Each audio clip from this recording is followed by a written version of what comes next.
Mike is muted. All right, all right. So Carrington is telling me I'm on.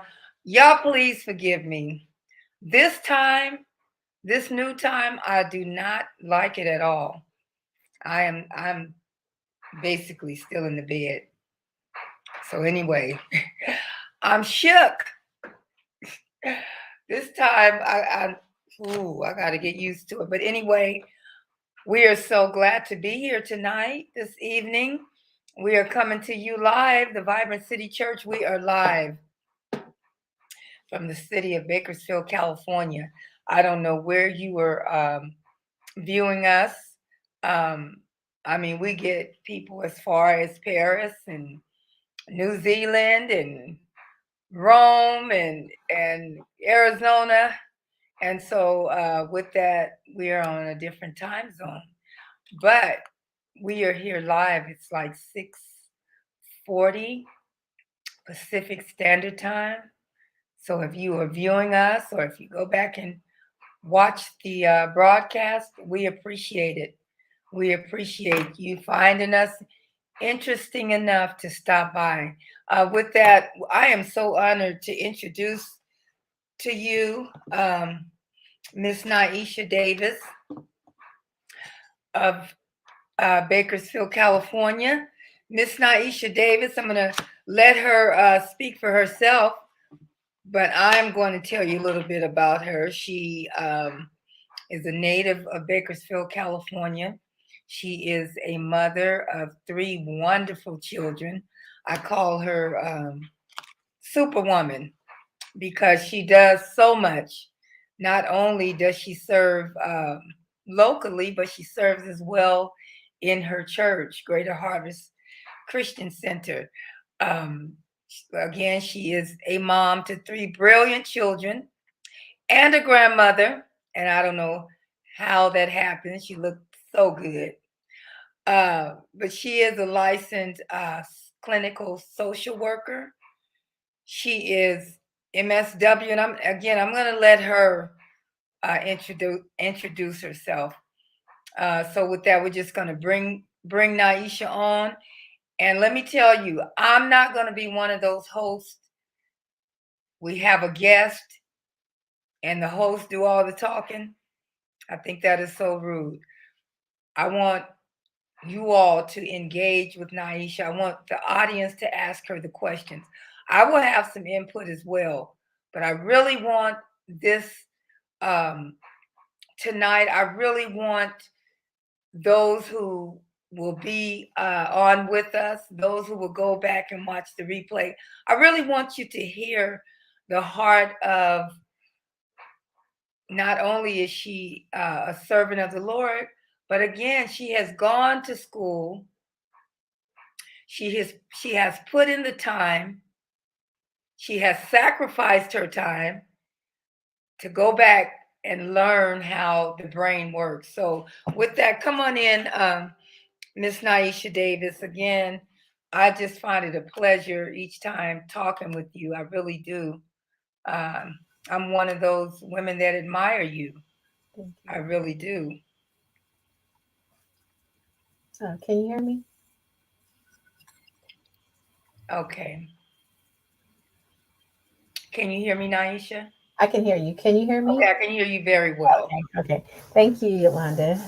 Thank you. Thank you. I'm definitely glad to join you on today. Thank you for having me, and thank you for the compliments. I definitely appreciate it. I definitely don't take any credit for anything I do, but definitely to God be the glory. Yes, we can hear you. Thank Okay. you. Okay. Nisha, can you tell us a little bit about yourself? Oh, before you do that, I also wanted to mention that Nisha is also an author. We're going to talk about this book a little later, but she is also an author. Okay. So, what you want me to say? I just want you to give it to us as if we are all in your office. We're all in need of something because one group is triggered by something. One person is all over the place with their emotions. Another person is just feeling the anxiety of just life itself. Right. Right. Well, I'll start off first of all, I guess, to introduce myself, as you mentioned. So I am Niesha Davis. I am a licensed clinical social worker, as well as I have a couple of certifications as a certified anger management specialist. I'm also certified to work with women who suffer from postnatal and prenatal mood disorders, as well as I am a certified clinical trauma therapist. And I do live here in the city of Bakersfield. I'm also the author of Your Story Does Not Define You, a healing journey from trauma through expression and self affirmation. And as Yolanda mentioned, I'm also a licensed evangelist here in Bakersfield, California. I attend Greater Harvest Christian Center, where I am the vice president of the Evangelist Missionary Department. And so I'm very honored to be here. Yolanda, I've known her since I was a kid. She's known me since I was a baby. So Yep. she's actually got to see me grow from a young child to a young lady to and now a woman. And as she Hmm. mentioned, I have three beautiful children, and I'm also a grandmother of a beautiful grandson who will be 1 year old this Wow. coming week. So I'm really excited and glad and Wow. privileged to say that I have a grandson. Yes. So yeah, I'm just excited to be here and definitely um, feel honored to have this opportunity to be able to share. Hmm. Now you see why I call her a superwoman, and you see the way she looked. And I remember years ago we were in a class together. We were doing the Beth Moore Hmm. Bible study, Hmm. and Niesha would sometimes she would be, I think, coming from the gym, but she still found time to make it to the class. She worked. I'm pretty sure she was going to school. She Hmm. had her children, and Hmm. so I pinned her as the superwoman, and she does so much. And then she was very vital or very present with her parents. So she had a lot going on, but she never stopped. So Right. anyway, kudos to you, Yes. Niesha. God has graced you very well. Yes. Thank you. Yes, he has for sure. I definitely, again, don't take no credit for anything that I do. Definitely to God be the glory. Right. Okay. Well, tonight again, I guess we're doing the part two series on emotions. Can I just say that last Sunday, um, my son Carrington had preached. He was preaching. Um, I think his topic was anxiety's best friend, and I Mhm. mean, he really broke it down, dealing with emotions and triggers and anxiety and all of the things that's under the umbrella of emotions. So when Mhm. we got home, I like to watch Bishop Jakes, and so his daughter Sarah was on basically preaching the same thing. Her topic was glory triggers. Mhm. And I just found that amazing that while we were here in California, she was in Texas. They Mhm. were basically preaching the same thing. Then I got a text from another friend of mine who's also an author. I wish she was here tonight, but she was saying that another person that she knows was teaching and preaching the same thing on triggers. So I said, it's just like God. He is not the author of confusion. It's just like him when he speaks. It's just amazing how everyone is basically One talking the same, accord. right, on one accord. I'm Right. like, man, that was just awesome to me. Yeah.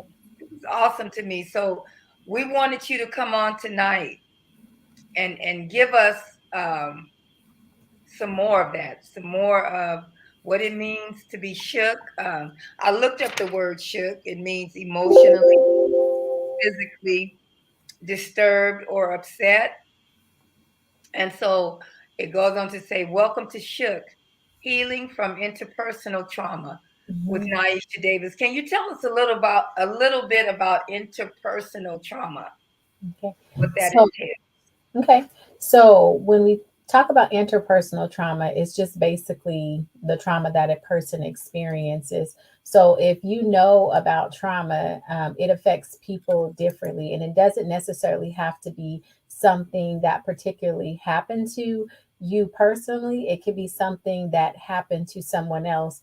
And so, a lot of times people think that trauma is basically the event, what actually took place to them or to somebody else, or just if it was like a life or natural disaster. But trauma is basically the emotional response that a person experiences from the trauma that happened to them or the trauma that they witnessed. And so when you talk about emotions, like you're right on target. So the definition for shook it just kind of falls in line with the definition of emotions and what people experience. Because again, trauma is your emotional response, what you feel after experiencing or seeing whatever you saw, if that makes sense. Mm-hmm. Yeah. Mm-hmm. Yeah, that makes a lot of sense. Yeah. Interpersonal. Yeah, and Mm-hmm. the emotional response you experience is definitely based on what your traumatic event was. And so sometimes people go through a more difficult time when they're trying to overcome the traumatic experience, because the significance of the trauma caused such a great, I mean, had a great impact on them, versus like some people experience things that may have had a lesser impact. However, a lot of people that experience trauma are definitely impacted in some form or fashion, but the significance of the event is what determines like what type of emotional response you experience. What type of emotional? Okay. All right. That's good. Okay, now triggers. Triggers is defined as a cause, an event, or situation to happen or exist. Okay, can I just say this? Um, I've heard Darlene, Pastor Williams say that her husband, he gives his testimony about how years ago the Lord delivered him from heroin. He was an heroin addict. And he said there were certain smells Mm-hmm. that would trigger him. That's right. And when she would say that, I would be like, how does a smell, trigger you? So can you talk a little bit about that? Right, right. So, my definition of triggers are just basically like warning signs. And these are signs that tell you that either you're going to feel a certain kind of way, or something's getting ready to happen to you, or it reminds you of something that happened to you, or maybe something that you experienced. And so, triggers are so very important, because not only is it like you mentioned, like a smell, but it could be a date. It could be a situation that somebody else is experiencing. It can be a word, it can be a name that you hear that triggers something inside of you. So one of the things with trauma is that when you have these emotional responses, you feel it inside of your body. So I always Mhm. tell people that trauma lives inside of your body. And the reason why I say that is because those triggers that happen to you, you begin to feel something in your body that reminds you of something that you have overcome, or something that you have experienced, or something that you witnessed. And so with those triggers, you have to identify what they are. So for example, like you mentioned about Pastor Darlene's husband's, um, Mhm. the smell, like she put, it was attached to the Vietnam experience. So smelling those different smells that he smells, it reminded him of what he experienced in Vietnam. And so, for Mhm. example, like I've experienced my own traumatic situations, that I have overcome, but there are certain things that still trigger me. So if I hear a certain word that was attached to the trauma that I experienced, it makes me feel some kind of way. If I see certain things, it makes me feel some kind of way. So it's like, for me, Mhm. it's like, okay, I need to stay away from that, or either that's somebody that I don't want to be associated with. Mhm. Mhm. Wow. Okay.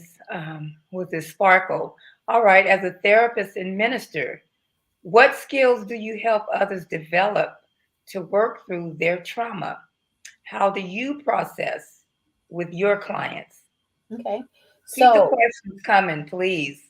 I don't know this camera, I don't, the stream here, I don't know where to look. So if I look like I'm looking wherever, I'm trying to find the right place to look, to make it That's look like I'm okay. looking directly in the camera.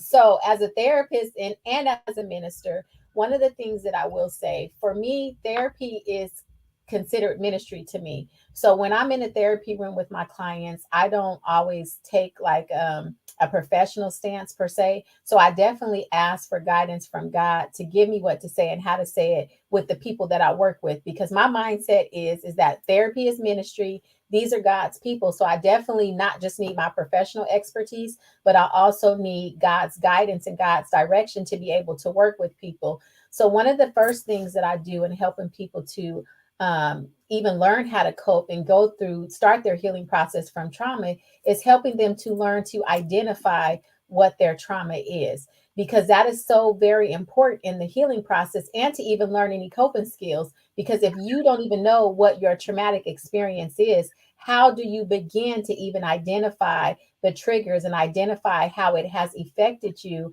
without knowing what the situations are or what the situation Mhm. is? And so being able to help them identify first what the traumatic experience is, then helping them to identify the feelings and emotions that are attached to it. So it's not just about what happened to you, but it's what happens inside of you, based on the traumatic experience that you experience. So after we get to that part, it's so many steps involved, and learning how to cope through the trauma. But again, the first part is being able to identify and being able to associate the feelings and the emotions that are attached to your traumatic experience. Because that's where the work really begins. After you identify, after you be able to connect the dots and understand, like, okay, why am I feeling this emotion? And why does my body feel a certain kind of way when somebody says something to me? Why does every time this date come up, I feel sad, or I have a lot of anxiety? So once we identify the emotions, then based on what the person is experiencing and based on what their situation was, that's how you begin to identify what coping skills, are helpful. And when it comes to coping skills, there's no blanket, like, method to say that, okay, this works for everybody, because in the therapy room, it's an individual situation. And so you help people based on their individualized needs and their individualized experiences that they're going through. Wow. Sparkle, did she answer you? I think she did. Um, Niesha, are you considered a Christian therapist? I do advertise myself as a Christian therapist because I do incorporate God in my therapy room. I don't use that as, for with everybody, because some people that come into my room may not be a believer. So definitely, if somebody asks for Christian counseling, I do, use a Christian approach, meaning that we talk about God, we talk about scriptures, I pray, if the person is willing and open to that. So yeah. Okay, yeah, the reason I asked that, because I was going to ask you, do you have non-believers Oh, that you see, or maybe those who don't want to hear about God? mhm. You know what I'm Yeah. saying? So how do you separate that part of you? How do you separate that when you have someone who comes in and maybe they don't want to hear that part? Mhm. Okay. So basically, when I'm helping people, I have to be professional first and foremost. Like, my Christian belief is the way I believe, and I don't force my belief on anyone. And so, the best way to help a client is that I'm speaking and helping them based on what they're coming to get help for. So, there are sometimes that I service people that, engage in certain things that I don't believe in, but it's not my job to condemn them, because I don't know how God is going to use me in that therapy room to just allow my light to shine by just showing love and kindness and just wrapping my arms around the person, not like physically, but just wrapping my arms around them in the sense that my job is there to help them. My job is there to support them. My job is there, to help them connect the dots. And so, with that being said, if it comes up that the person is a believer and they want to talk about God and they want to talk about scriptures, we definitely do that. If they want to pray, we definitely do that. However, if I have people that come in there that don't believe in God, again, I don't force my beliefs on a person, Hmm. because that's unethical, for one, and for two, like, I pray for God's wisdom and guidance, so He gives me a way to be able to minister to people without them knowing that I'm really ministering to them. If that Hmm. makes sense. Hmm. You have to be wise, huh? I have to use wisdom for sure. Hmm. Hmm. Okay, now in your studies, the Mhm. time that you put in, the work that you've done, the books that you've had to read, I know you've done hours and hours and hours of studying, researching. In all of that, have you found some of what you have read or some of the things that you may have to apply? Is that, can that be kind of controversial to what your beliefs are? Am I making sense? Does that make sense? I think I understand your question. Um, Mm-hmm. for me, I would say this. I don't believe so because I believe that everything um, can be connected to a scripture. I would say that, like, so like we're taught treatment modalities when we're in school. Yeah, we have to read a lot of different things. We have to read about different treatment modalities. We have to learn about different theories that were established, years ago by different psychologists and things like that. And so we learn about all of these things that are our professional mechanisms to be able that we use to help other people. However, I believe that a lot of the things that we have learned in school, as far as like evidence based strategies that we use or evidence based treatment modalities that we use to help people, can be linked to something in the Bible. So, one of the things that we use that's a treatment modality is called cognitive behavioral therapy. And basically, when we do cognitive behavioral therapy, it's just basically teaching a person how to change their negative thought process and to Mm-hmm. learn how to shift and look at things in a different light. And so to me, we can find a scripture in the Bible that talks about thinking on these things that are positive, thinking on things that are lovely, that are just, that are pure.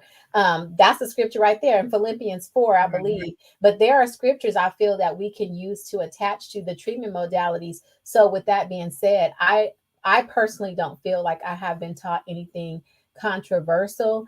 Um, Mm-hmm. that I could use to help people? And if so, I probably wouldn't use those treatment modalities because some of them are not things that we have to use. As a therapist, you find your niche. And so you Mm-hmm. typically, engage in a treatment modality that you feel works the best for you, because there's so many different out there and everybody doesn't use everything. So you Right. kind of find what works for you and what works with the clientele that you serve. Okay. Someone is asking, do you offer online therapy? As a matter of fact, two people have asked that. Okay. So I do offer online therapy. I personally am not accepting new clients right now, but I do have two private practices here in Bakersfield, California, and I do have other Wait a therapists. minute, did you say two? Yes, two. Wow. See And why she's a superwoman? no, and I do have other therapists that work in those practices, and we are accepting new clients. I personally am not seeing new clients at the moment. What about insurance? What type of insurance, Niesha? Or We take several insurances. okay. Yeah, we take a lot of insurances. If you want to know all of the insurances that we take, you definitely can visit our website.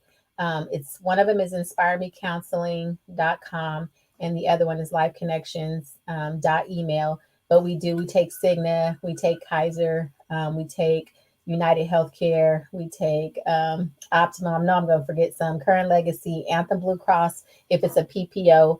We do take a lot of PPOs. We see EAP clients. If you have employee assistance program at your job, we take Blue Cross Medi-Cal, we take Kaiser Medi-Cal, Health Net Medi-Cal. So yeah, we take quite a few, and we do Okay. private pay as well. Excuse me. Wonderful. Wonderful. Trisha Tisdale is asking, or she's commenting, to your knowledge, is a large request for Christian therapists. To your knowledge, is a large request for Christian therapist slash counselor in the community. I definitely have noticed an increase in people asking for Christian counseling, especially since the pandemic has happened. I definitely have noticed a large request in people requesting a Christian counselor or seeking somebody who is a believer. So I do feel that is very popular right now. Sorry, I had to leave for a second and get me some water. All right, so let me see. I wrote some things down. I know, and I won't get into my story, but with that word triggers, it seems like I'm hearing it a lot now, a lot lately. Triggers, triggers, triggers. And we had an experience that happened to my family and I over 25 years ago. And every time I'm heading south on Union Avenue, my mind goes back to that 12 Mhm. or 13-year-old girl Mhm. that was standing in the midst of all this chaos.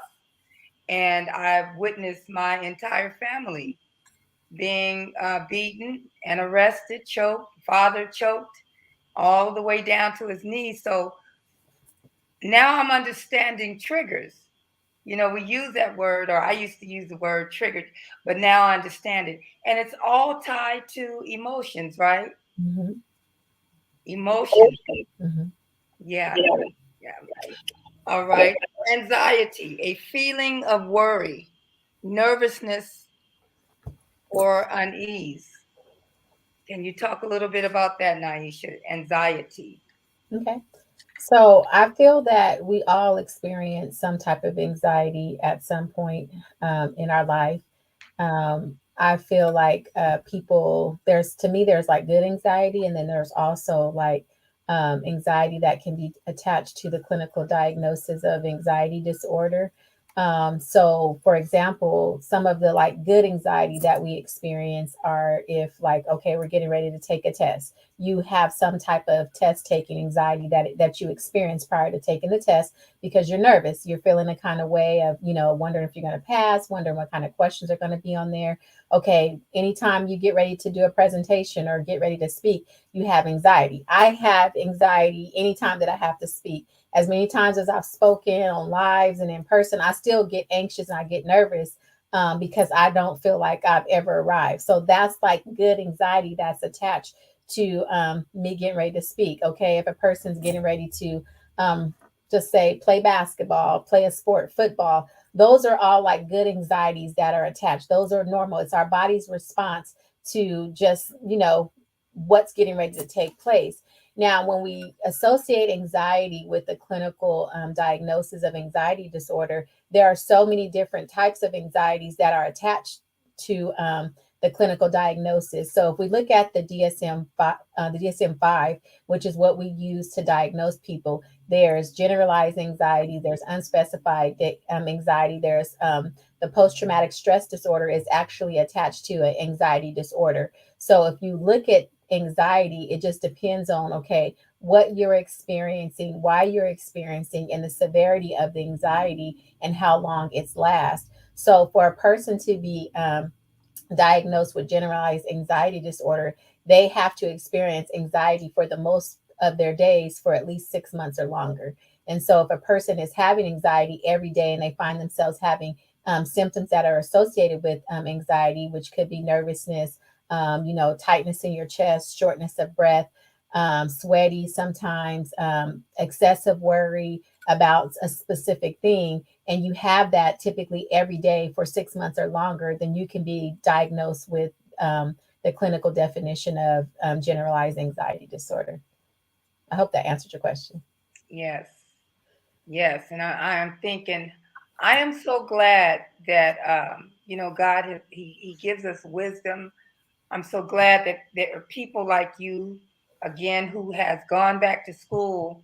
You have sacrificed your life, to gain this great information because now I'm gonna have to shift to the church. I grew up in the church, and I don't have anything negative to say about the church because, as I was telling someone earlier, that when I grew up in the church, my pastor, which was your grandmother, she taught us what she knew. You know what I'm Mhm. saying? She didn't know all of this. So she taught us what she knew. So I don't hold that against her.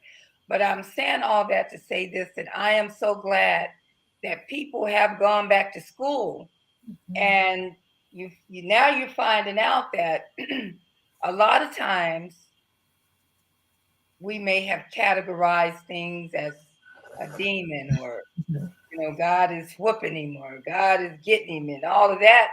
And you find out that, you know what, it was just emotions a lot of times. Right. A lot of times, we were operating out of emotions and we didn't know what to do with them. Even now, sometime, I think sometimes we speak out of emotions, right? Can we just talk too much and it's out of emotions, out of maybe uh depending on the type of day that we have had, or Right. maybe this person that we see, it triggers something in us. And Right. sometimes we do things, it's out of emotions. It's not Right. so much, you got a demon in you all the time. Right, right. I definitely agree. And I mean, and that's one thing that I'm glad that people are having conversations about emotions because Right. emotions are normal things. Like we're human beings and we all experience emotions, and they're just basically reactions to whatever in a response to whatever experience or situation that we experience. So when we think about emotions, emotions are not all like negative things. Like there's happy emotions, like you can feel happy, Mhm. you can feel angry, you can feel sad, you can feel frustrated. But again, all of these things happen because it's our human response to whatever situation or whatever experience that we are experiencing.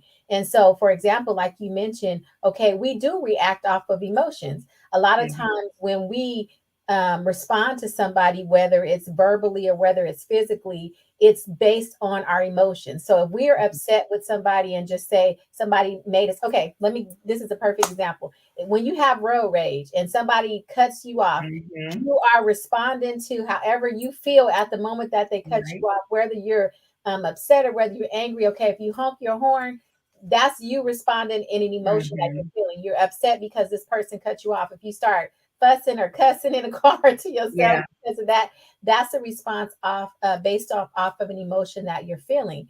And so that's a negative way to associate emotion. But if you think about um, just say for example, if somebody um, brings you a gift and it was a surprise and you didn't know that person was bringing that, the emotion that you're going to be feeling at that time is a happy emotion. If that's something that you know you're really excited about, that is your human response to that person bringing you that gift. And so Mhm.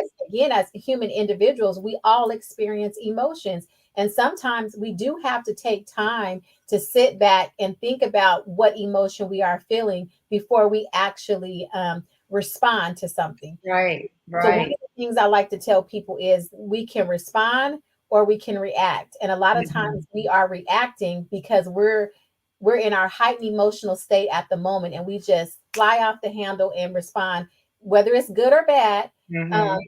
as a reaction. And that's us not taking the time to actually identify what we are feeling. And sometimes when we have negative emotions, whether it's sadness, anger, frustration, sometimes we have to take a minute to stop, think about how I'm feeling, and before we actually respond to that, we have to realize that okay, I don't want to cut somebody out, or I don't want to hit anybody, or I don't want to, respond in a way that's going to be defensive towards somebody else. So that's where we really have to learn how to respond versus reacting. This is really good. Your story does not define you. A healing journey from trauma through expression and self affirmation. Page 8, I will never forget. Page 9, I was riding in the back seat to Los Angeles and I took this book with me. And this got me right here. Why did this happen to me? Why was I created to be this way? I didn't ask for this life and this family. Why couldn't things have been different? Why did they have to be taken away from me so soon? Why couldn't people just understand me? And each one of these questions, I began to look at my own situation, things that I was going through. Um, Many of you may know, or I've shared my story, that probably 20 years ago I was diagnosed with a disease called scleroderma, and from that day to this one, there is no cure. Sclero meaning heart, hardening of the skin. Derma means skin. So it is a life-threatening disease, causes many, it has so many other attachments to it. But during this time, when I was first diagnosed, I had my mother with me. And my mother was one of my biggest cheerleaders. And she would always tell me, don't read up on a lot of this disease because your psyche, Right. you start thinking things are going on and it's really just your mind. Can you Right. identify with that, Niesha? You do Right. know Yeah. that Yeah. happens, right? Mhm. So, so my mother ended up passing away. And these were some of the questions I had. God, why? Why did you create me to have, why do I have this disease? A very rare disease. They don't know where it comes from. They're really trying to do a lot of research on it. But I had questions, so many tears. And then again, when she passed away, it was like I kind of felt like, you know what? Take me too. Mhm. Because I was so emotional. I mean, I Mhm. had a lot going on during that time. I guess Carrington was about 5 or 6 years old. And Mhm. so with that came depression. With that came the fear of the unknown. A lot of emotions, a lot of anxiety, Right. a lot of self-preservation or whatever, just emotions all over the place. But again, Aisha, thank God for people like you that Right. have gone back to school and have done the work, and you let us know that it's okay Right. because we are made, we're made from emotions, I guess. Right. A lot of anxiety. And I'm gonna say this. Um, a lot of times people are struggling with anxiety, Mhm. with fears, and Right. sometimes they don't know how to handle it. Right. Because we've been told, oh, you crazy. I remember, and I am going to stop after this, but my brother Franklin suffers from schizophrenia. Mhm. But my mother never let us call him crazy. Mhm. She never let us call him crazy. And even to this day, I don't call him crazy. So your story does not define you. Why did you write this? Okay. So the reason why I wrote the book is because one of the things for me, my niche as a professional therapist, is that I work with a lot of people who have experienced trauma. And at this point, since the pandemic, we all have experienced trauma in some form or fashion. But that's just one of the things that has been my thing. And so I've kind of like made that my specialty. And so when the book came to me, God gave it to me a few years ago. And I mean, for those of you who have the book, it's not a hard read. It's not a really super long book, but that book was written really inspired by the Holy Ghost. And there was times when I started the book that I couldn't even write certain things unless God gave it to me. And it was like when he gave me stuff, I would write it. And then if he wasn't giving me nothing, I couldn't write it. And one of the things when I wrote that, while I was writing the book, I was praying and asking God to let it be a tool to help somebody and to bless somebody. So it wasn't necessarily like stem from like my personal experience or any of my personal experiences, but it was just something that I wanted to be able to provide a tool to people to help them start their healing journey. Because first and foremost, I understand what the healing journey feels like, but then also as a clinical professional, I wanted to be able to have something that I can, recommend to people or that I could use to help people as they start their healing journey through trauma. Hmm. And you're right, Daisha. I meant to say that. I love this book because it's not a hard read. Mhm. As a matter of fact, I read it within 2 hours on my way to LA. Yeah, And I wasn't, doing this. Okay, I'll read this. No, I sat and I read this whole book. right, right. It was And very the book, intentional. excuse me. No, I was gonna say I was very intentional with writing it so that Yeah, way it can yes. be effective because I know sometimes when you have a thick book in front of you and you're trying to get a tool out of there to help you through a Hmm. situation, you get lost in the You sauce. do. And You so the do. book was intentionally wrote not to be long and then also to challenge people to do the work. So as I mentioned earlier, if you have the book, you notice after each chapter it has a chapter challenge, and then I also provide an affirmation and challenge you to create your own affirmation to kind of help you. Well, this is a beautiful book. Thank you. And those of you who are on here, if you do not have it, I would encourage you to get the book. Someone is asking the link Mhm. for the book, please. So you can, so the book you can purchase anywhere books are sold, Amazon, the bookstore, Barnes and Nobles. If you want to buy a copy that you would like for me to autograph for you, you could actually go to my website, which is lifeconnections.email, email. So it's just https dot the two dots // lifeconnections.email, and you just put your information in there, and I will actually send you a personal copy. Okay. Darlene Williams, is there a series of tests that have to be given first before a disorder diagnosis can be given? You may have just answered this. Okay. And so to answer that question, no, there is not a series of tests that have to be given. There are times when people have to go through psychological testing when they're trying to rule out certain diagnosis.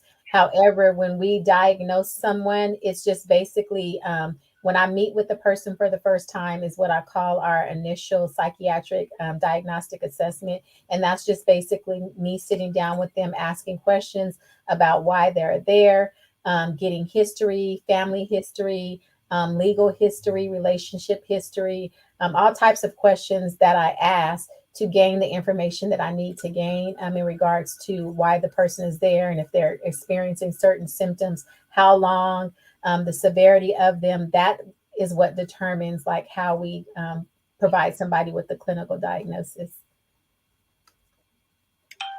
That's good. Did she answer you? And there are times when I use screening tools in my initial assessment that I use to like assess like the level of someone's anxiety that they may experiencing and the level of somebody's depression. So the two of the ones that I use for anxiety is called the GAD-7, and I use that to assess the severity of anxiety. And typically, I always get the person's self-report, and I kind of compare that with the evidence-based screening tool that I use. And most of the time, the what a person self-reports is along the same lines of that. And so, for the depression, I use an evidence-based tool scale called the PHQ-9. And the same thing again, I get the person's self-report, and I kind of compare that with the PHQ-9, and the majority of the time their symptoms are consistent with the evidence-based scale. You are smarter than the average fourth grader. I hope so. I mean, there's no way I can remember all this. Oh, it's no way I could.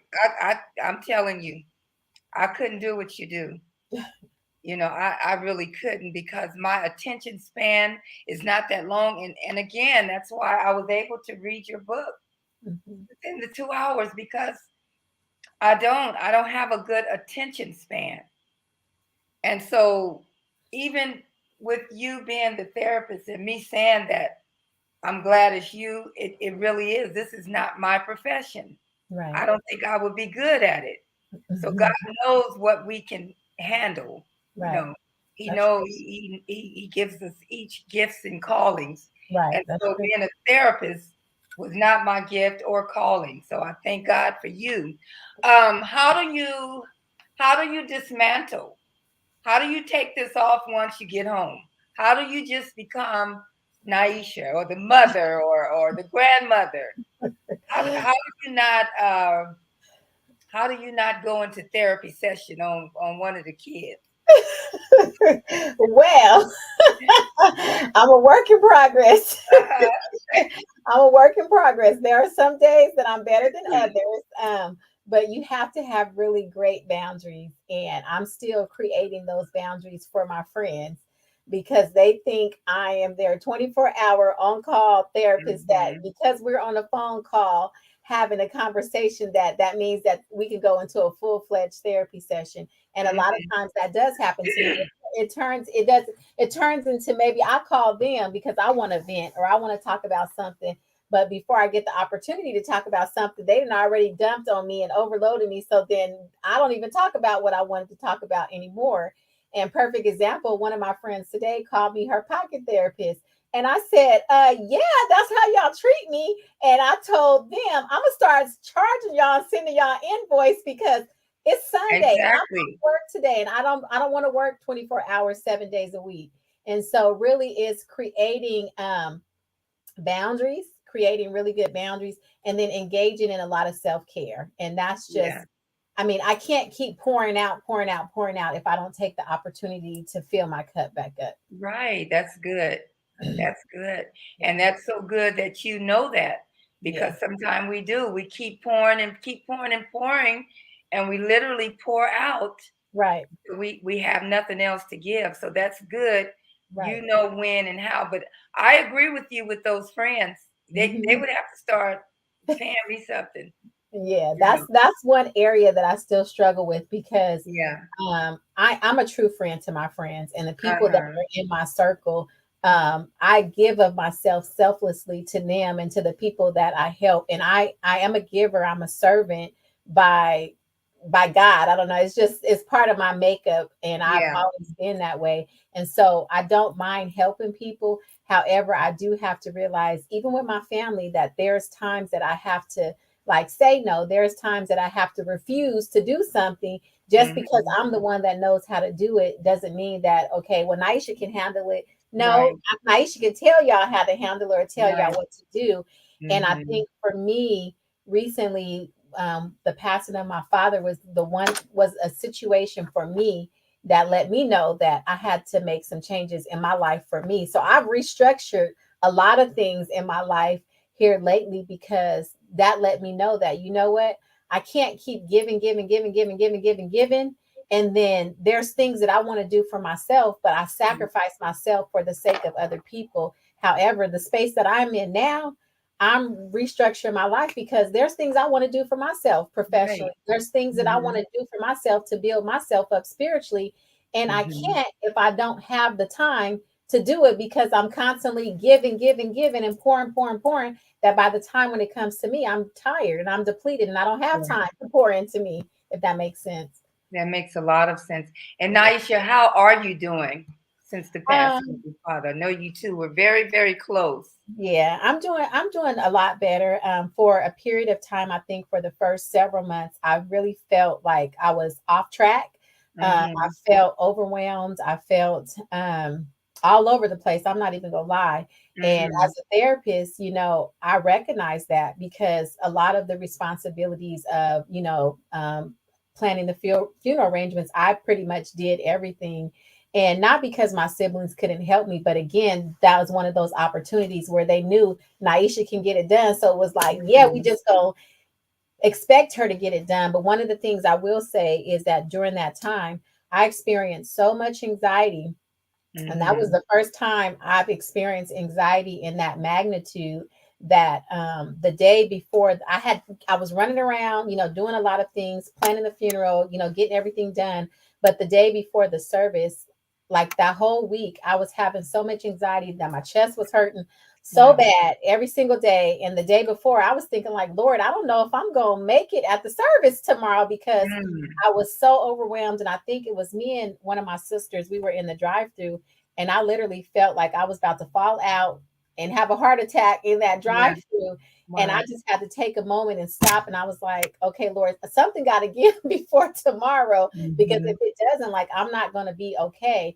But I will say, you know, you when you experience grief and loss, it's not like an overnight process. It's not like a 2 month process. It's not like a 3 month process. But one of the things that I will say is that I definitely gave myself permission to allow myself to grieve, to let my Hmm. siblings know that I don't have to do everything, and that no, I don't have to be strong, because if I feel like crying, I cry. And there was a lot of times Hmm. I cried and I felt like that was good for me because my life still had to go on. I still had to run my businesses. I still had to, worry about my mom, and things had to be done for her. So it was almost like I didn't really get like a real break to just be able to like breathe. It was like I had to breathe and keep going, breathe and keep going. But thankful by the grace of God, I'm doing okay. That was a long answer, but it was a truthful answer. No, that's good. That's good. And I was going to ask you, excuse me, in your profession, do you get asked that? How are you doing? Is it? um, Not a lot.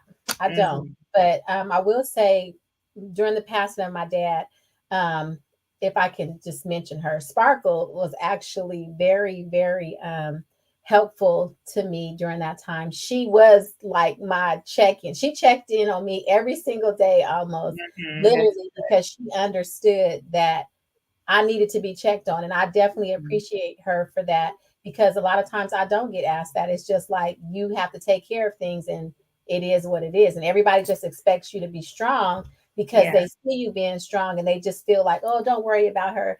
She's okay. But a lot of times what they tell you, check on your strong friends. That is so Mhm, true. that's So, true. mhm. That is so true. And sometimes we just throw that out there. How are you doing? And then before we can even answer, you Right, already gone. But right, really, we do need to take the time to ask a person, how are you doing? right, And stick around long enough to hear. You know what I'm right, saying?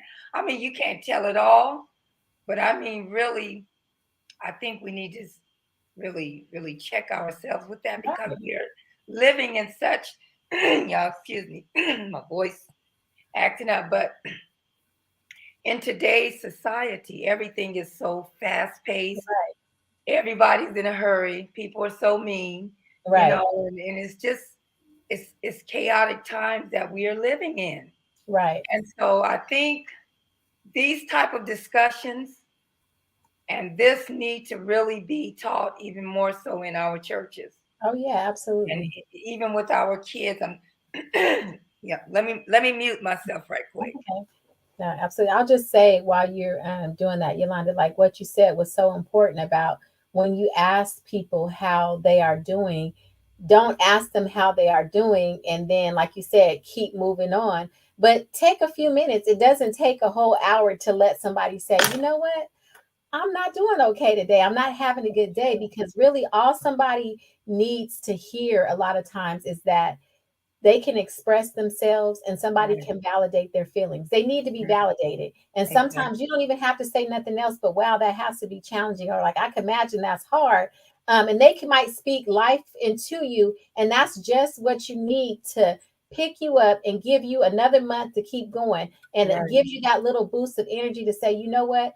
I can make it, or it is going to get better. And it doesn't take, like you said, hours of conversations. It just takes a few minutes to listen to somebody, validate their feelings, and maybe even say a positive word to them. Even if Hmm. you don't know how it feels, say, you know what, I can imagine how that feels. And I can imagine that has to be really hard. Hang in there, Yeah. keep going. Just something to that magnitude. Hmm. That's true. That's true. Um, Someone is saying this is really good, and it really is. Let me see what um Latrice says. Yes, Sparkle is a jewel to the kingdom. Yes, You she and is. Sparkle were good friends growing up. Yes. um, Carrington, you've taught us that it is okay not to be okay. And Mhm. that's so true. There's a passage in scripture. I believe it's in the four gospels, and I've always wondered about this scripture.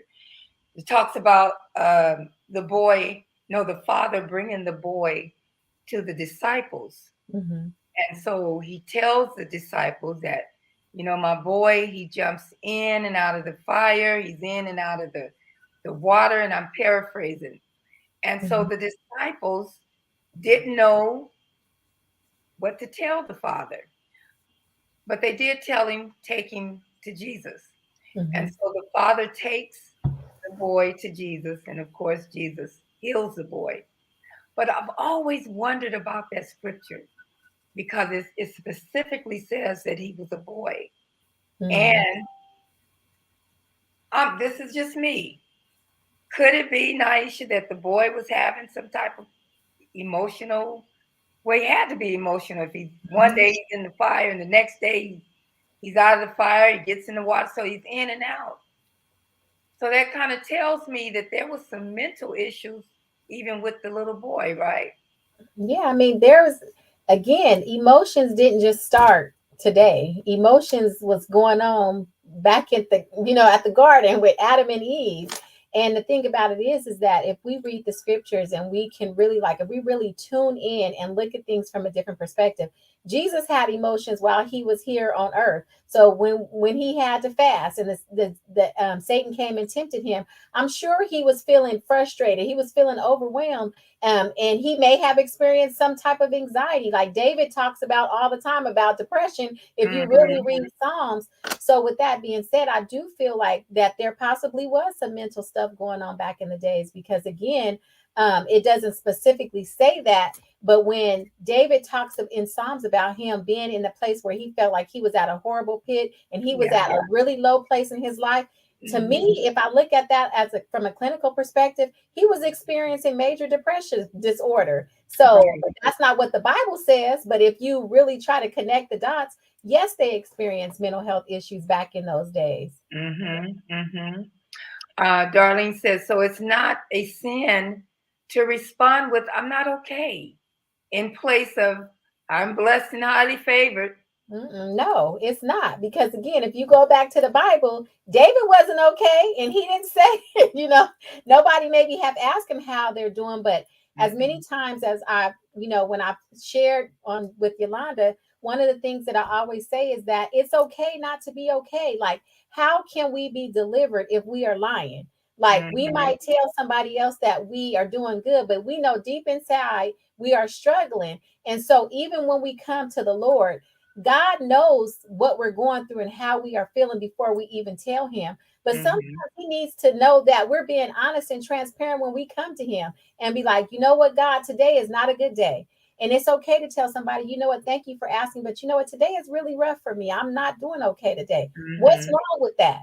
Because Mm-hmm. the enemy wants you to hold that stuff in and keep it to yourself, because that gives him the opportunity to be able to torment you with you are not okay. He might say something to you like, see, you're not saved, or see, you ain't been praying enough, or you ain't been fast enough, because look at you, you feeling down, you feeling depressed. But you know what? When you speak it out loud, it gives space for you Yeah. to put it in the atmosphere, for you to no longer feel torment. Somebody can speak life into you, and somebody can Mm-hmm. say something to you like, you know what, girl, keep going again. Like, you know what, I'm gonna pray for you. But if you hold it in, you enter into a battle with yourself in your mind, and your mind gets the best of you, because that is where the seat of your emotions is in your mind.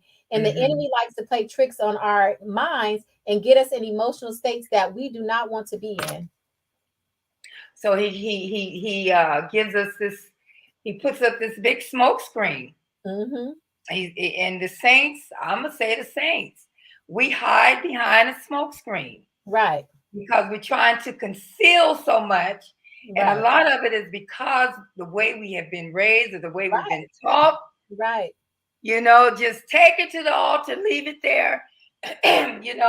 We don't talk about this. We hide it under the rug. We push it right. under when we really, God is trying to set us free. Right. And that's true. And like I see Sparkle's comment, and to me that sounds like somebody wanting to end their life by suicide. Like, if you are so overwhelmed and you're so depressed that you wish you had Right. wings, you could fly like a dove. And Mhm. that's one of the things why it's so important not to be quiet. And so in my book, there's a chapter in there that talks about breaking the silence, because again, when we are silent and nobody knows that we are suffering, that's where the true torment happens. And we don't have to suffer in silence, because we have a voice that's meant to be heard. And sometimes we have to speak how we are feeling, because when people end their lives by suicide, nobody really knows what a person is really going through mentally when they decide that I can't do this anymore, because everybody's level of frustration, or everybody's level of um, feeling overwhelmed is different. Where I might can deal with a whole lot, somebody else Mhm. might Right. cannot. And when Right. people get to that point, they feel like they are at the darkest, lowest place in their life, and that they don't see a glimpse of hope, light anywhere. And it's Mhm. almost like they're in a blocked room where they don't even see a way out. That the only way out is that I might as well take my life, and I might as well end my life, because I don't see a way out of this situation. And when a person is in that deep, dark place, that's the enemy really torments them to the Yeah. place where he Mhm. gives them all kind of supporting factors that he considers, you know what, you might as well take your life. Yep, that's what you might as well do, because you're not going to find your way out of that. But again, when you open your mouth and you speak and you say something, then it gives people the opportunity to speak into your life, to check on you. Because a lot of Mhm. times, people that are going to end their life by suicide, sometimes they send out little signals to people, kind of like letting people know that they are not okay. And a lot of times they get ignored. And people don't just start talking and say, you know what, I'm going to kill myself tomorrow. Or, you know what, Uh-huh. tomorrow is going to be the day. People don't say that. Most people that end their life by suicide didn't say anything. They could Right. be smiling every day, looking like every day is a joyous day, but inside are filled with so much torment and are battling with the fact that, should I live today or should I end it today? And when it happens, what do you hear? Oh my God, nobody expected it. Oh, I thought they were happy. I thought life was great. You never know what a person is experiencing on a day to day basis in church and out of church. That is so true. I'm thinking about Twitch, the guy that Mhm, used to be on the Ellen show. The night before he committed suicide, he and his wife posted a video. mhm. He just dancing as usual. And then the next day, he kills himself. Yeah, it's sad. It's sad. It, Yeah. it it is really, really sad. And again, I'm just so glad that we're having these conversations, you know, in our churches and in our homes. And so I was thinking, I said, when the Lord comes back, we know he's coming back for a church without a spot or a wrinkle. And I'm thinking, this may be the Lord's way of us really purifying ourselves to Mhm, be able to talk about things that has happened. You mhm. know what I'm saying, Niesha? To really, when I say I forgive you, I really, really mean that. I forgive you Right, from my heart right. because too many times, like I said, the saints, we conceal a whole lot of stuff. Yeah. We're okay, but we're really not okay. Mhm. No, And I people are think, trying to uphold images that hmm you don't have to uphold. Like, you don't have to be afraid. Like, people are afraid of rejection. What are people going to say if I say I'm not okay? right, What are people going to right, say if I'm a pastor and I'm dealing with depression? yes. Niesha, have you, or if you can answer, have you talked with pastors? Have you? Yes, absolutely. So I Mhm. I had the privilege of being able to conduct a seminar for pastors only. A certain pastor in LA had reached out to me to meet with the group of pastors to talk about depression and anxiety and mental health. And it was so many different people that were in that particular session that I Wow. talked to about that were experiencing depression, experiencing anxiety. And then they also even had to confirm that it's not talked about, because again, you don't want to be looked down upon because you're a pastor and you're experiencing depression and anxiety. And I even did a seminar at church once before where we talked about different mental health symptoms. And in that particular seminar, it came out that there were so many people in church that were taking psychotropic medications for anxiety Mhm. and depression. And there's nothing wrong with that. Like, if that is something that you need to regulate yourself and to regulate your emotions, that is perfectly fine. It's just like if you have blood pressure issues and you have to take blood pressure medication to regulate your blood pressure. If you need those medications and you have to take them, you have to take them, and that's fine. It doesn't mean that you have to be on them for the rest of your life. But there are so many people in church that are suffering in silence for fear of rejection and fear of Yeah, anxiety. yeah, I do think that these conversations are helping to normalize totally. those types of feelings and helping people to feel more comfortable to reach out for therapy. I Mhm. will say that, I've done several lives with you. I've done lives with my first lady, and I will say that I noticed an increase in people even reaching out Mhm. after we listen to the live, trying to, speak to somebody. Get some help. There's Yeah, nothing wrong with it. it's The nothing. Apostle Paul says, "There's a war within me. There's a war in me." Right. That's true. It's Don't the that kind of battle sound within. a little mental? He was dealing with some things. Right. and years ago, even now, the pastors would preach it. I Right. mean, we'd be up shout, there's a war in Paul. But That's now we see, what, there's some wars in me. There's some stuff going on in me. right. The battle in the mind. Hmm. Yeah. Hmm. The battle of the mind. Yeah. The battle of the mind. Oh my God, this is good. This is good. So, I mean, I don't know what else to say other than this is good. This has been very helpful. I don't just take the information. I try to apply it to my life, Mhm. even with things that I go through. I have a lot of fear of the unknown. Right. But I try to, I still try to, um, well, one thing I will do, and I think this is very necessary for all of us, is to know your limit. Right. Okay, it's time for me to cut off. Right. You have to shut down. You have to even shut some people off. Right. If those people are pulling you and you find yourself more of a problem, or you become more of a problem to yourself than a solution, Hmm. and that, I believe, that means your own siblings. Right. It's If you called see their, boundaries. yeah, boundaries, Hmm. boundaries. And you cannot feel guilty. I know we're supposed to help. We know we're supposed to be helpers one to another. But I do believe scripture when he says, once thou has been converted, then you go strengthen your brother. Right. If you just as ill as your brother and you trying to go over there and help him, and you coming back because they have taken so much from you, Right. then I think you need to shut it off for a while. Am I right, Niesha? Right. That's true. I agree. I agree. Mhm. And boundaries are to protect you. And it's to protect you, like you said, to help you to recognize and know your limits and know how much you can take and know how much you can do.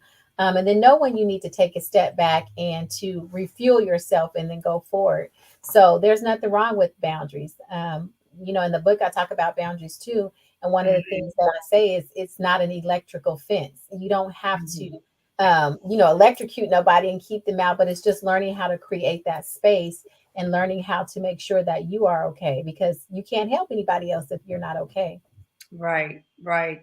Do you counsel marriages? Yes, I do. Okay, Yeah. okay.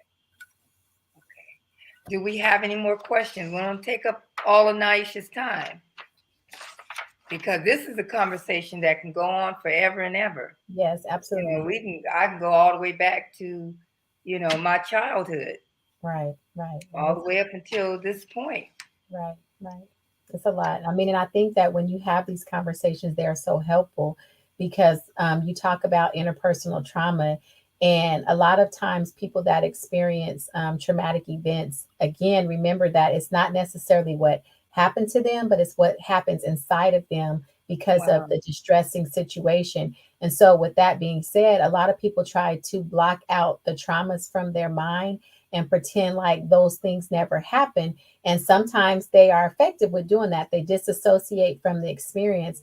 But what happens is that those feelings are still there lying dormant. And when you Mhm. experience the right trigger, it's going to resurface. And when it does resurface, you have to deal with those feelings and emotions because if you don't, it can cause other things to happen to you in your life. So I feel like, these conversations that are taking place are very helpful because, again, it's helping people to recognize. So as you talk to, Carrington's talking and whoever's talking, when you have these conversations, people are getting triggered because Yeah. you might say something, you bring up something, they're going to remember. And then to me, I think that's helping people realize that, you know what, I thought I overcome this, but I really haven't. And so Mhm.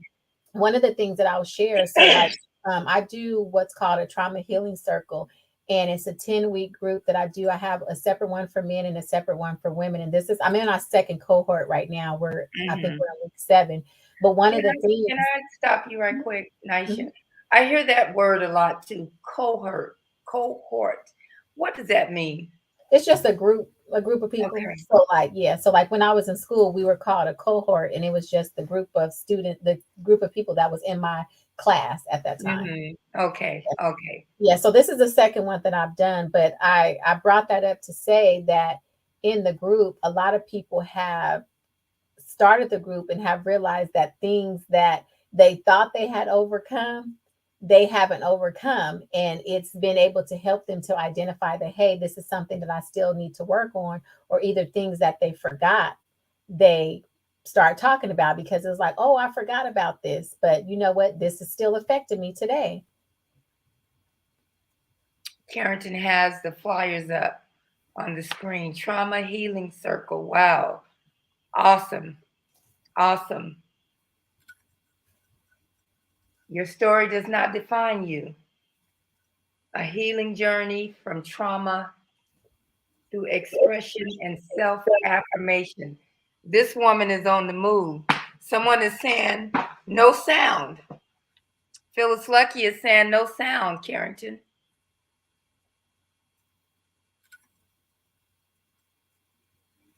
Niesha, you can hear, right? You can hear me, right? Mhm. Okay. Um,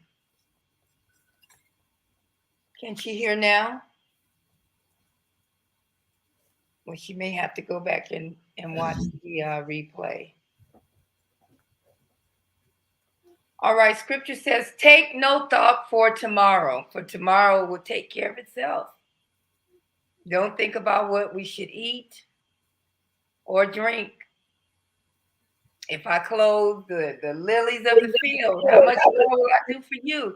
Right. Naisha, but we do the opposite. We do think about tomorrow. We do. We We do. do worry about what we're eating tomorrow. The fear of the unknown. Yeah. Yeah. And I know you agree with me, and this is kind of a silly question, but do we do ourselves a disservice when we don't adhere, especially to the word of God? And man, Mm, people like you that have gone back to school, that have done the work, you're not just in this just to say I'm Niesha, I'm this, I got all these degrees. You really had a heart for people, right? right. Absolutely. Right, absolutely. I definitely do. And again, for me, this is ministry. So, one thing that I told the Lord is that I don't want to do nothing. I don't want to be posting nothing. I don't want to be on no lives. I don't want to be posting videos on my YouTube channel if they're not helping people. Like, I don't Yeah, want to just be out here just to be doing something because right, it seems like everybody is doing something. If it's right. not affecting anybody or if it's not touching somebody's heart, I don't want to do it. And so, with that being said, I think that we can do ourselves a disservice when God is providing tools and resources for us to help us. Because again, we are natural beings having a spiritual experience. So, with that Hmm. being said, we do have to do things to deal with our human feelings and our human emotions and the natural aspect of who we are while we are here on earth. Everything is not just pray, pray, pray, fast, fast, fast. It definitely helps. It definitely helps. But there are also practical things that we have to do in this human body while we are here to help us to Hmm. be able to do the spiritual things, to pray and to fast. Because if our mental is not right, we can't pray and fast because we can't focus to pray. And we're going to be Hmm. depressed. So we're going to be overeating because we're going to be eating out of our emotional, out of our Right? You gotta talk about it. emotions. So How yeah, we many have to times have I definitely. done that? Yeah, we do. I Mhm. mean, food is comforting. And so Yes, it is. It it's like is. a coping mechanism for some people. It makes them feel good. Mhm. Mhm. Someone is saying great information, and yes, it is great information. So we have been on here. Um, I knew this was going to happen. By the time we get ready to get off there, and that's when everybody's coming on. Well, y'all gonna have to go back and watch the replay because again, Naisha has work to do, and so Mhm. she can't be on the live with us all night. And I'm always getting it because I'll keep the conversation going on and on and on. But I have to, we have to realize that you have other things going on. And so, with that, Naisha, do you have anything else that you would like to say? any websites, or do you just have anything else you would like to say? Well, I just want to say thank you again for the opportunity and for allowing me to be here tonight. I will say again that it's okay not to be okay. Hmm. We're not going to always show up as our best selves every day. And if we don't, that's perfectly fine. We all experience life challenges and life experiences that cause us to have emotional responses, whether they're good or bad. So, one of the things, like, is listen to your emotions, listen to your body, because your body will tell you when you're not okay. If you start having a Hmm. lot of chest pain, there's a reason why you're having those chest pains. If you start feeling like nauseated, there are anxiety. You can have anxiety to the point where you get nauseous. And so listen to your body, because your body does send signals to you. Be mindful of your emotions and pay attention to what you're feeling and what's taking place when you're feeling certain feelings. And when you have an experience, don't be ashamed. Don't be Hmm. embarrassed if you start having anxiety, if you start feeling depressed. Do something about it versus being silent about it. Right. Silence no more, huh? Silence no more. And remember, No more. church people and Christian people are human beings too. Just because we go Mhm. to church and we serve the Lord does not mean that we are exempt from feelings and emotions. Yeah. Jesus had feelings and emotions. Everybody in the Bible have feelings and emotions, and so Hmm. so So true. Well, thank you, Niesha. Every time I ask you to do whatever I need you to do, you're right there. And so I appreciate you. I'm getting you while I can, because I see you one day up there with Dr. Anita Phillips, and I'm not just saying that. I really see that. And I hope. so I appreciate the things that you're doing locally and in your church. I just appreciate knowing you, Thank you. and it gives me great pleasure to have known you from a baby and to see you a full grown woman living your best life, your blessed life. And Thank so, you. again, we appreciate you Thank you. here at the Vibrant City Church. You are welcome anytime, Thank you. To God be anytime. the glory. I just pray an abundance of blessings on you and your family. Thank I pray for strength. thank you. Pray that that doors will be open that'll just blow your mind. Thank you. I Because receive it. we serve a God. He's in the mind blowing business, Yes, He is. and so I just speak an abundance of blessings over you and your children, over your grandchildren. Thank you. Your kids will be blessed Thank from, you. and it's just gonna keep going from generation to generation. Amen. And he who hath begun a great work in you, he's Yes. performing it. So with that, Naisha, thank you again. We Thank you. appreciate you. You're welcome. And again, your story does not define you. I don't care what you have gone through. Right. That is not the end of your story. Right. Just Amen. because you have suffered traumatic experiences, Right. sometimes God allows those things to Mhm. happen to us to be Right. able to say your story does not define you. So Yeah. anyway, Naisha, you have a wonderful night. Thank you so much again. Have a blessed night. You too. You Thank too. you.